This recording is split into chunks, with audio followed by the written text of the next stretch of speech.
that, we'll move to the last talk in this session, titled Evolving Role of CAR T-cell in refractory non-Hodgkin lymphoma.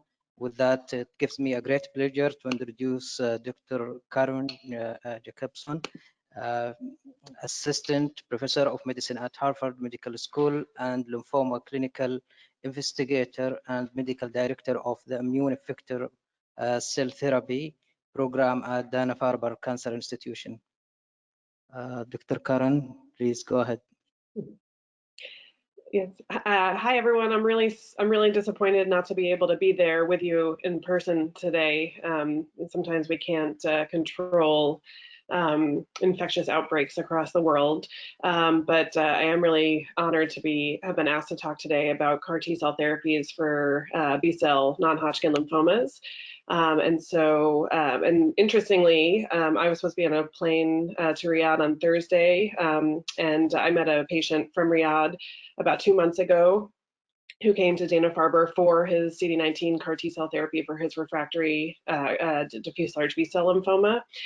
He did get on a plane on Thursday to come back to your city. When I met him, I said, oh, we might be flying back together. And I'm really disappointed not to be there with you today. These are my disclosures.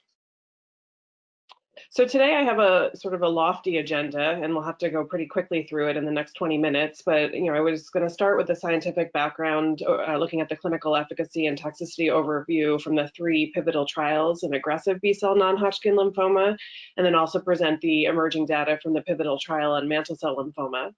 I have a number of slides looking now at the real-world data post-commercial approval, and then was going to spend some time talking about some of the remaining questions and challenges, specifically with regards to toxicity prediction and prevention and resistance mechanisms, and then end with a brief overview of the future directions of the field. So we'll start with the scientific background. So there are 3 CAR T-cell constructs that are either FDA approved or EMA approved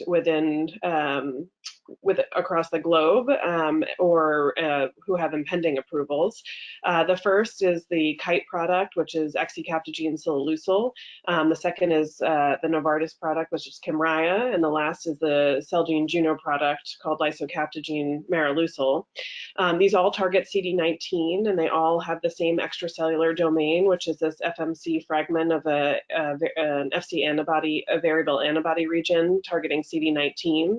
They differ in terms of their hinge and transmembrane domains, as well as their intracellular co-stimulatory domain, or their secondary co-stimulatory signal. So the Kite product has a CD28 co-stimulatory signal, whereas the Novartis and the Juno products have 4-1BB. They also differ in terms of their method of gene transfer.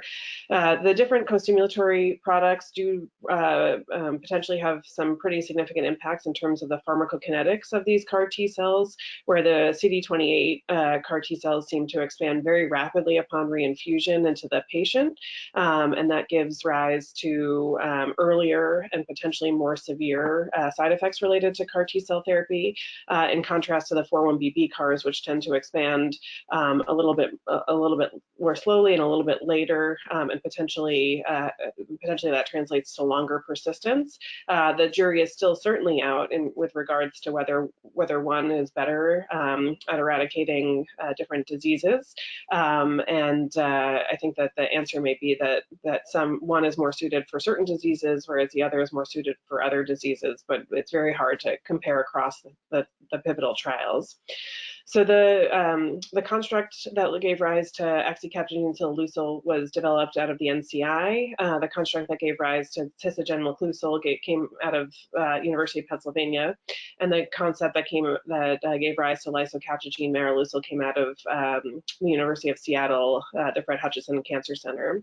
And so these all went into phase 1 clinical trials at those single institutions showing promising efficacy, and then were either picked up by pharmaceutical companies, or pharmaceutical companies were formed to launch the pivotal phase 2 studies that were ultimately the registration trials across the globe. So the axicabtagene ciloleucel was tested on the ZUMA-1 clinical trial. The testogen and laclusil was tested on the JULIET clinical trial, and lisocabtagene ciloleucel was tested on the TRANSCEND NHL-001 study, which was just recently presented at ASH last December. So all of these studies treated over 100 patients. Obviously, the TRANSCEND study had the largest number of patients at over 300 patients who were pheresed. I do want to call your attention, obviously the impressive thing on this slide is the overall response rates and complete response rates and durable remission rates, but I do want to call your attention to the differences in the number of patients who had their cells collected versus the number of patients who were treated. And as you can see, only 10 patients were not treated on the ZUMA-1 study, whereas close to 50 patients were not treated on the JULIET and the TRANSCEND studies. And so that really does, all of the response rates on these studies were analyzed according to modified intent to treat analysis, which really only looked at the patients who were treated and looked at efficacy amongst the patients who were treated. But I know we would all argue that when we have a patient in front of us, what's important is not just how they respond once they're treated, but what's the likelihood that they're going to get treated. And I think that what's important to remember is that all of these patients have refractory large cell lymphoma. And this, as we all know, this is a lymphoma that really doesn't stop for anything. And so while the cells are being manufactured, if it takes 2 weeks, if it takes 4 weeks, if it takes 3 months, the patient is continuing to get sicker without good treatment options. And so sometimes the patients get so sick that they are no longer eligible or in good enough shape to receive their CAR T cells. And so, I think that while certainly it looks like all of these agents have very high overall response rates and have complete responses in up to 50% of patients, with up to 40% of patients having durable remissions. This is 6 month data, but I'll show you in the next slide out to 3 years. The concern, I think, is not just the modified intent to treat results, but what are the intent to treat results, and which CAR T cell product is able to get back to the patient in a timely manner so that it optimizes the likelihood of them receiving their product. And so obviously you can see that on the ZUMA-1 study, Kite was able to return their products relatively quickly. The average turnaround time was 17 days. They had very few product failures, and as a result, approximately 91% of their patients were able to get treated. And that leads to a complete response rate that's not very different than their modified intent to treat analysis. Whereas if you look at the JULIET study and the TRANSCEND study, if you reanalyze this using the number of patients pheresed as the denominator, the complete response rate and the overall response rate do tail off. But the ZUMA-1 and the JULIET studies led to approvals across many different countries, including the United States. And the TRANSCEND data is currently being analyzed by the regulatory agencies, and we anticipate approval in the coming months. So here, the ZUMA-1 study is the oldest study, and we've seen 2-year data published in Lancet Oncology, but we've also seen 3-year data presented at ASH this year, and that's in the bottom right corner of this slide. And as you can see that, many of the relapses that occur in patients who respond happen within the first 3 to 6 months. Once we get out to a year, there are almost no relapses, and so we can see that for patients who have achieved a response at the 1 month time point on ZUMA-1, they have about a 65 to 70% chance of maintaining that response out to almost 3 years. And then down on the lower right slide, you can see this is the overall response rate with 3-year follow-up, and it just crosses 50% at around 32 months, and that is due to 2 deaths that happened not related to disease relapse on the study. And so we see patients that are really surviving and potentially being cured of their intractable and refractory large cell lymphoma with these products, which provides hope for patients that really had no hope before. And this really marks a revolution and a new standard of care for the treatment of these patients. I think I mentioned before that the different co-stimulatory domains have a potential for leading to different kinetics of the CAR T cells, and also the question of whether the CAR T cells persist. And the question of whether the persistence of these CAR T cells, whether that's important, is really an unanswered question. But this is analysis that was done amongst patients who continued in response on the ZUMA-1 study out to 2 years. And they looked at the number of CAR-marked cells over time in the patients, and then they also looked at the percentage of patients with detectable B cells over time. Because remember, these CD19 CARs don't only attack the malignant B cells, they also attack healthy B cells. And so many of these patients end up with B cell aplasia and hypogammaglobulinemia in the months after their CAR T cell infusion.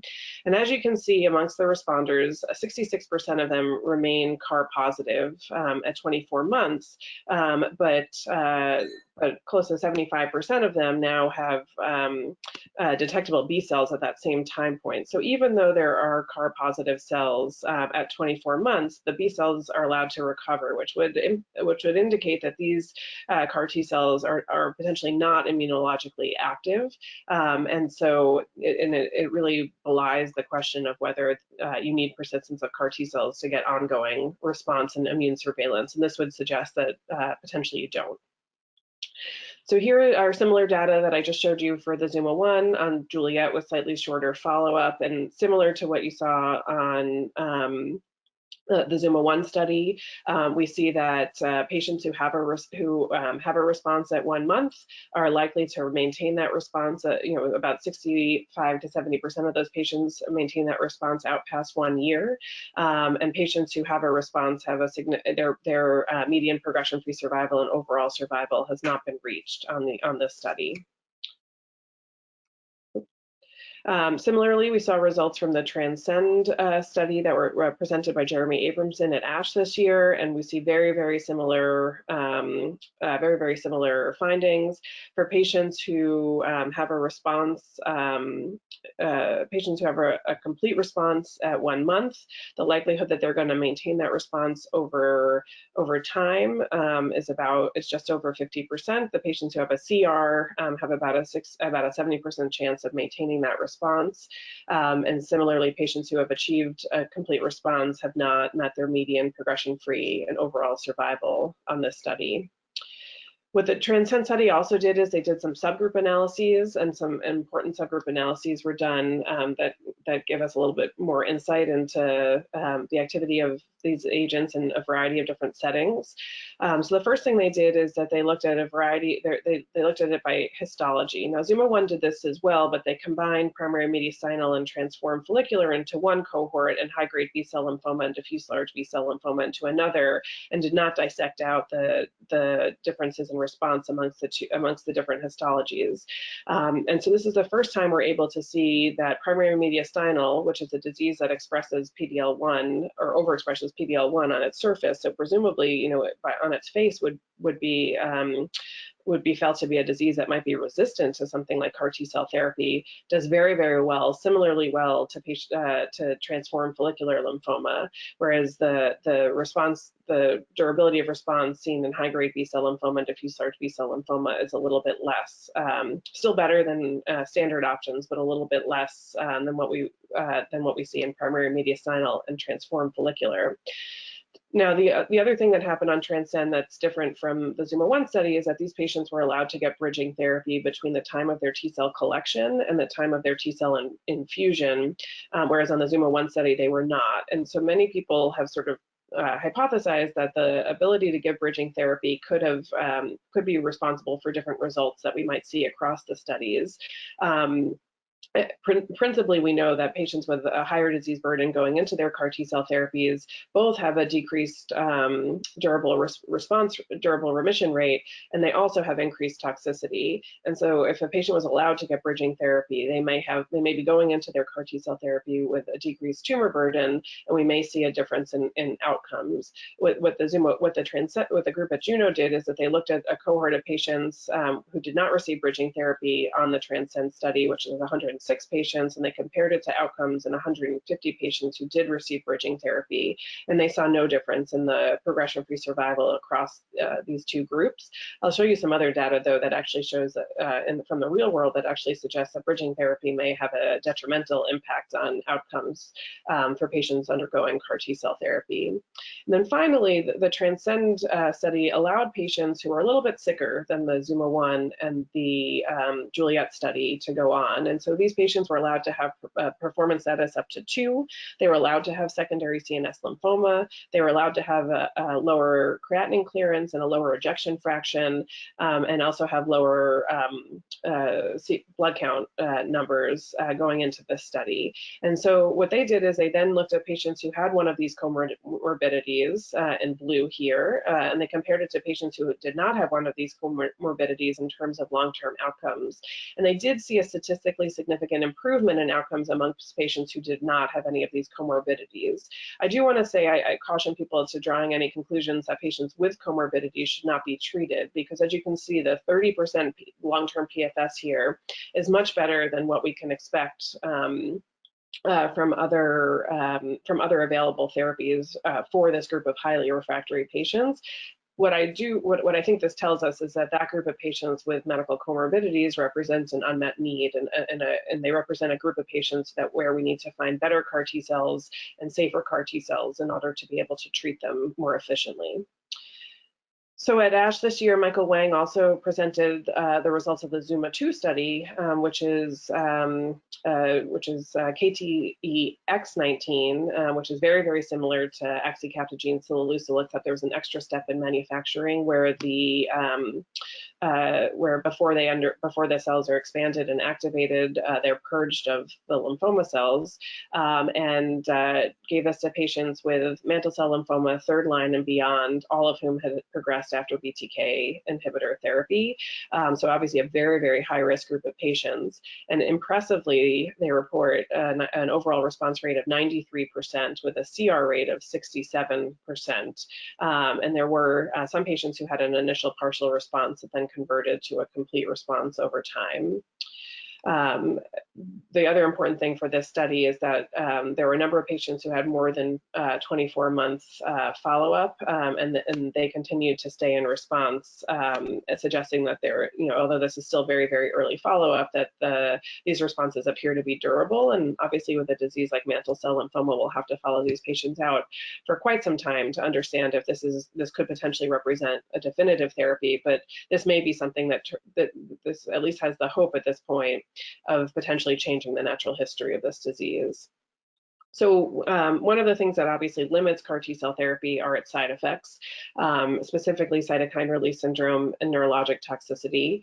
CRS is something that we understand physiologically. It's caused by the activation and expansion of CAR T-cells upon reinfusion and activation in the body that leads to increased cytokine levels, and then subsequent activation of other immune effector cells like monocytes and macrophages, which in turn release cytokines, and this leads to this inflammatory cascade. The onset is variable across the different products, but can be as early as 1 to 3 days after a CD28 CAR and can be closer to 3 to 5 days after a 4-1BB CAR. The duration usually lasts the duration of peak CAR T-cell expansion, so it's usually around 3 to 5 days. We think of high-grade CRS as the type of CRS that lands somebody into an intensive care unit where they either require vasopressor support or intensive respiratory support, and that risk is variable across different diseases and then across different products. So ALL has a higher rate of grade 3 or higher CRS than diffuse large B-cell lymphoma, and the CD28 CARs seem to have a higher rate than the 4-1BB CARs. Neurologic toxicity is a little bit more of a black box. The mechanism is less well understood, but certainly involves a level of inflammation of the brain. The onset is a little bit later than cytokine release syndrome, so typically starts around the tail end of cytokine release syndrome, about 5 to 7 days after the infusion of CAR T cells. Its duration is also more variable. It can last for a couple of days, or we've had some patients at Dana-Farber that have had neurologic toxicity for up to 40 days, but thankfully it's been fully reversible, except except in those rare cases of fatal cerebral edema that were reported on some of the ALL studies.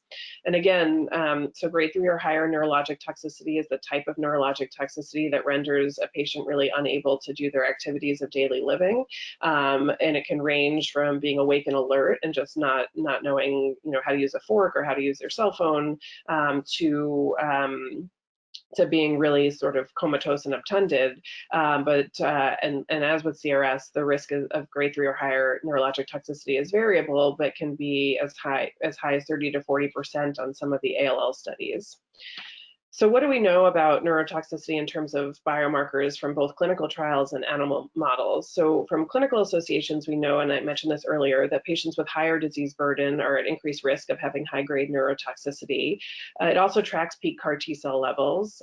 So patients who have a higher peak CAR T-cell level and also patients who have early and high-grade cytokine release syndrome are at increased risk of subsequently developing high-grade neurotoxicity. We can see emergence of markers of DIC, disseminated intravascular coagulopathy, in patients who develop a high-grade neurotoxicity, and obviously these patients also have higher peak cytokine levels, and many of which are listed here. In terms of pathologic associations, there are some hypotheses that neurologic toxicity is the result of impaired vascular and blood-brain barrier integrity, and this has been corroborated by showing biomarkers of endothelial activation, including high Ang2 to Ang1 levels in patients who develop high-grade neurotoxicity, as well as high von Willebrand's factors levels. We also see when we compare cytokine levels in the CSF and in the blood that there are some cytokines that are higher in the CSF than in the blood. So this is not just passive diffusion of cytokines and inflammatory cells across the blood-brain barrier, but there are cells within the CSF that are actually producing these cytokines. However, it may not be that these are principally the CAR T cells, because when we look at the proportion of CAR positive and CAR negative T cells in the CSF, they seem to be very similar in the CSF compared to the blood. Because seizures are a symptom that we see in the setting of high-grade neurotoxicity, people have looked at whether there are higher levels of excitatory neurotransmitters in the CSF of these patients, and they do find that things like glutamate are elevated. And then on autopsy, we do see evidence of sort of a DIC TTP-like picture with microthrombi and hemorrhage and endothelial activation and diffuse gliosis. What we've learned from some emerging animal models of neurotoxicity is that it does appear that it's actually the monocytes that are the critical source of IL-1 and IL-6 that are important to the subsequent development of neurologic toxicity, and this has led to emerging clinical trials using things that target the IL-1 axis, like anakinra, and things that target IL-6 directly, like siltuximab, in the prevention and treatment of neurologic toxicity. And from non-human primate models post CAR T-cell infusion, we see very similar pathology, CAR T-cell levels and cytokine levels in these primate models compared to what we see in the CSF of patients that were treated with CAR T-cells. So across the different studies, I just want to call your attention to the different rates of grade 3 and higher CRS and neurologic toxicity, and really just to point out that, as I had mentioned before, the CD28 CARs on the ZUMA-1 study do lead to higher rates of grade 3 and higher CRS and neurologic toxicity compared to the 4-1BB CARs. You really can interpret this rate of grade 3 or higher CRS on the JULIET study of 22% because they use a different grading scheme. But what's really impressive, I think, from what we learned in December is that on the TRANSCEND study with the Juno product, the rates of grade 3 or higher CRS were only 2%. Now, I think it is important to note that about 7 to 10% of patients on the TRANSCEND study did end up in an ICU, and so some of that may have been for close observation, but obviously whether someone ends up with shock because of CRS or they end up with shock because of sepsis, they still are sick, and they still, I think it's still important to understand that these products still have high risk and need adequate monitoring and need to be done at specialized centers. On the ZUMA-2 study, which is the study in mantle cell lymphoma that I presented earlier, the rates of grade 3 and higher CRS and neurologic toxicity really do closely resemble what was seen on the ZUMA-1 study. So what about in the real world? So people argue that these clinical trials are picking a really select patient population, and that this may not be indicative of the patients that we're going to treat in the real world.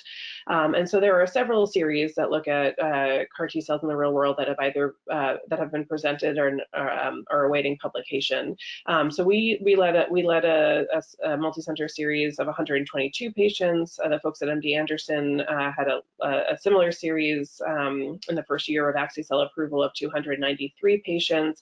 And then at ASH, we saw emerging data for the CIBMTR with respect to axi-cel as well as tisagenlecleucel.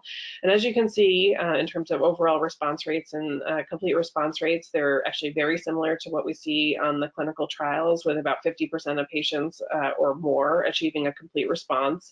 And then we looked at our 6 months CR rate, so the proportion of patients who remained in CR at 6 months, and we saw that 41% remained in CR at 6 months, which was compared very favorably to ZUMA-1. In terms of rates of grade 3 and higher cytokine release syndrome and neurologic toxicity, we can see that some of these are actually improving over time. So with sort of the most up-to-date management of CRS and neurologic toxicity, we see with the Kite product, the rates of grade 3 and higher CRS fall to about 9%, so under 10%, and the rates of grade 3 and higher neurologic toxicity fall to 17%. And a lot of this is owing to earlier intervention, now that we feel confident that tocilizumab and steroids don't seem to impact efficacy. And similarly, on the CIBMTR study of tisagenlecleucel, the rates of grade 3 and higher CRS actually look much closer to the TRANSCEND study at 3%, and the rates of grade 3 and higher neurologic toxicity were only 5%. So very promising results from the real world. So we decided to look at our data and say, well, what if we compared the patients who were eligible for ZUMA-1 versus those who would not have been eligible for ZUMA-1? Can we see a difference in efficacy? And this would sort of be like what the group from Juno did with their TRANSCEND data, looking at patients with comorbidities versus without. And as you can see here, in black are the patients who would have been eligible for ZUMA-1, and in red are the patients who would not have been eligible for ZUMA-1. And there is a detriment in terms of durability of response, progression-free survival, and overall survival amongst the patients who would not have been eligible for ZUMA-1. But I would say that this is still, that their outcomes are still better. Like I said, with the TRANSCEND data, their outcomes are still better than they would have been with other conventional therapies. And so I'm not suggesting that these are patients that should not be treated with CAR T cells. I'm just identifying them as a group of patients with an unmet medical need. What else? The group at Stanford has, two groups at Stanford have looked at different methods of detecting circulating tumor DNA levels after CAR T cell therapy to see if they are indicative of, or it can be a biomarker of likelihood of response.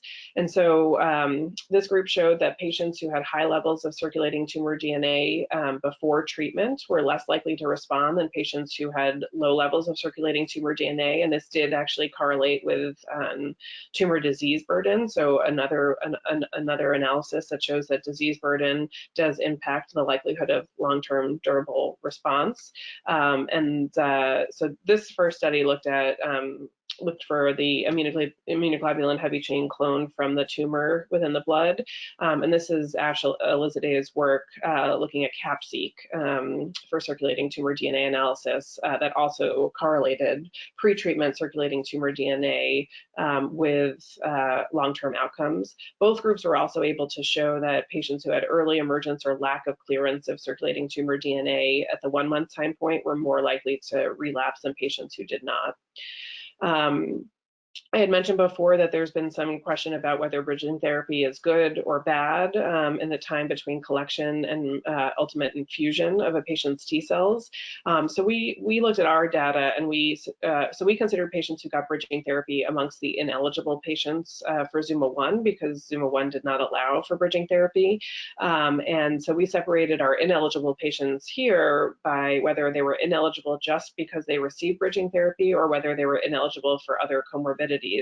And so patients who are ineligible just because they received bridging therapy are in these maroon curves here. And you can see that the patients who received bridging therapy, even if they were eligible for ZUMA-1 by all other measures, did as poorly as patients who were ineligible for for other comorbidities. So this data diverges a little bit from what we saw on the TRANSCEND study.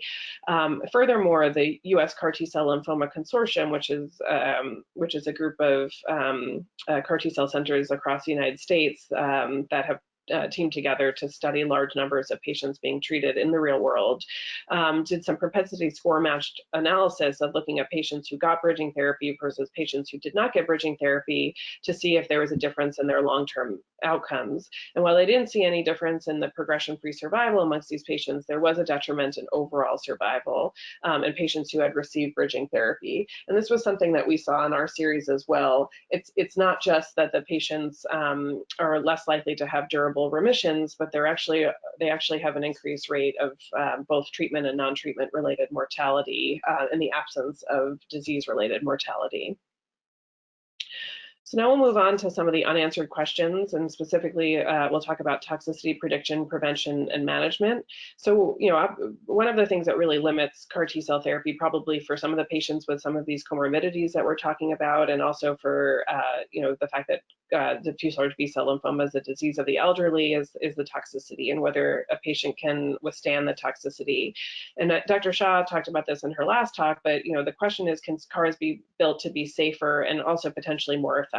And there are a variety of engineering technologies that are being developed, and as she outlined them really beautifully in her talk, so I won't go into them, but really to lead to more natural and controlled T-cell activation. She talked about Michelle Sadalan's CRISPR technology to edit the CAR directly into the TCR locus. There are other ways to do this as well. There is a company called Triumvira that's developing a TAC T-cell, where the actual receptor, which has the antibody binding domain for the tumor antigen, rather than having intracellular co-stimulatory domains, actually has a CD3 binding domain. So all of the activity goes through the native TCR as opposed to through an artificial T-cell activating receptor. And of course, she talked about the SYN-Notch CARs and the Boolean gated CARs. All of these serve to sort of create some complexity at the immunologic synapse and lead to more physiologic activation. And so as a result, we hope that these CARs that are entering clinical trials right now will potentially be safer. There's the potential, as she pointed out, for them to be more effective as well, because as I'll show in a couple of slides, one of the mechanisms of CAR T-cell resistance is T-cell exhaustion. And if we're activating the T-cells more physiologically, these cells may be less inclined to enter an exhaustive phase. Actually, not even just a couple of slides, I'll talk about T-cell exhaustion right now. So we know that upon infusion and activation, CAR T-cells will upregulate PD-1 almost immediately, but when they upregulate TIM-3 and LAG-3, they really enter an exhausted phenotype, which makes them obviously less effective. And we know that this happens both in animal models as well as in humans, and has led to the idea that maybe we can use immunomodulatory drugs like the checkpoint inhibitors to boost CAR T-cell function. And so what I'm showing here is a single patient that was reported from the University of Pennsylvania who was treated with CAR T-cells and then subsequently had disease progression. And they treated this patient with pembrolizumab at disease progression. And what they show here in the bottom is that the patient did get a response to pembrolizumab, but not only did they get a response, but they got re-expansion of their CAR T cells following pembrolizumab infusion. And so this led to a study looking at pembrolizumab as a rescue for CAR T cell failures in after a variety of different products and a variety of different malignancies, and also led to the ZUMA-6 clinical trial, which combined atezolizumab, a PD-L1 antibody, with axi-cel or axi-captogene ciloleucel for the treatment of relapsed refractory diffuse large B-cell lymphoma. These are two patients Farber and that had primary refractory disease after CAR T-cell therapy. And I think it's important to show how biopsying these patients at either relapse or at the time of progression can really shed some light into potential mechanisms of resistance.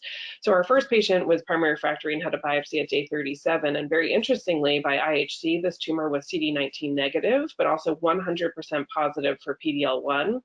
And in green, we can see this is a stain for axi-cel, for the CAR T cells. This patient had had plenty of CAR T cells within their tumor at day 37, but these T cells both did not have antigen to react with and were presumably being inhibited by the overexpression of PD-L1 on the surface of this patient's tumor. So this patient was then subsequently treated with pembrolizumab.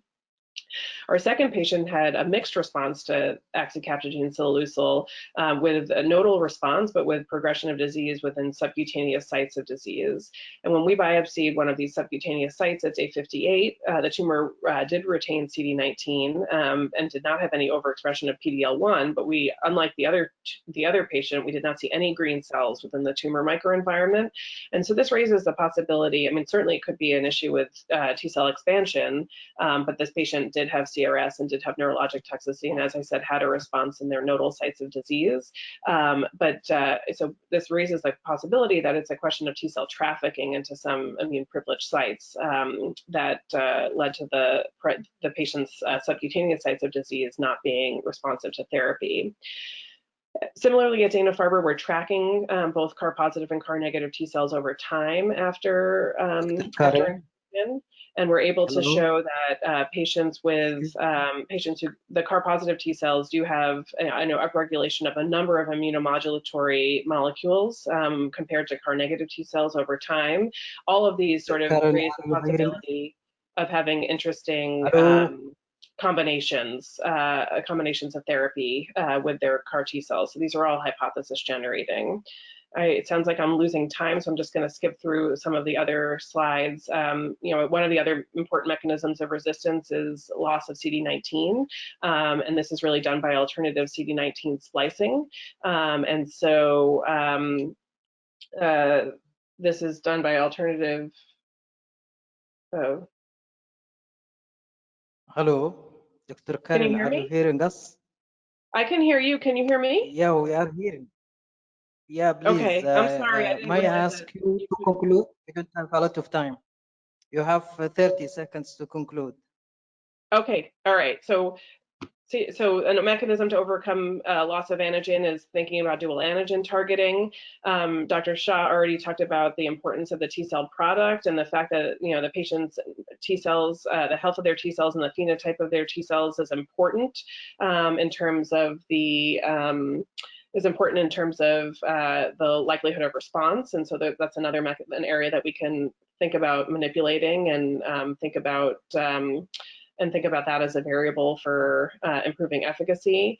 And then, of course, she also did a very good job talking about the fact that not only is this sort of a cumbersome therapy because of the time it takes to manufacture cells, but it's also a very expensive therapy. And so we are all looking at some of the clinical trials of allogeneic off-the-shelf CAR T cells, which she touched upon, to see if this can make this both more accessible and even potentially less expensive. And similarly, some of the emerging data about NK cells, which can be done from donor products as well, with really no toxicity and with really impressive efficacy in an early phase 1/2 clinical trial, is something that we're all eagerly keeping an eye on as the field evolves. So just to conclude, obviously this is a rapidly growing field, and in 2010 we had about 5 or 6 clinical trials. Now we're close to 250, and these trials are focused on toxicity management in terms of prophylactic strategies and safer products. They're strategies that are looking at overcoming resistance in terms of dual antigen CARs, combination with checkpoint inhibitors, some of the unique CAR constructs that we've been talking about, looking at the T cell product and moving CARs into earlier lines of therapy, or what ways to pre-treat a patient before collection, and then ways to overcome the hostile tumor microenvironment with armored CARs that secrete cytokines that can activate other host T cells within the tumor microenvironment. And then, of course, overcoming issues of cost and manufacturing inefficiencies, looking at some of the universal off-the-shelf CARs, and something we'll talk about in the debate in about 10 minutes, thinking about decentralized manufacturing. And then, of course, we have to expand indications. This has been a tremendous boon to our heme malignancies, but we have a ways to go in terms of bringing this to our solid tumor patients. We need to identify new targets for TCRs and for CAR T cells, and then a lot of interesting work is being done in looking at TILs, and specifically mutation-specific TILs, to see if we can expand this further into solid tumors. And so with that, I will stop. And I don't know if there are any questions or if we ran out of time and we should just take your coffee break, which you have all well deserved. Thank you, Dr. Caron, for this excellent talk. So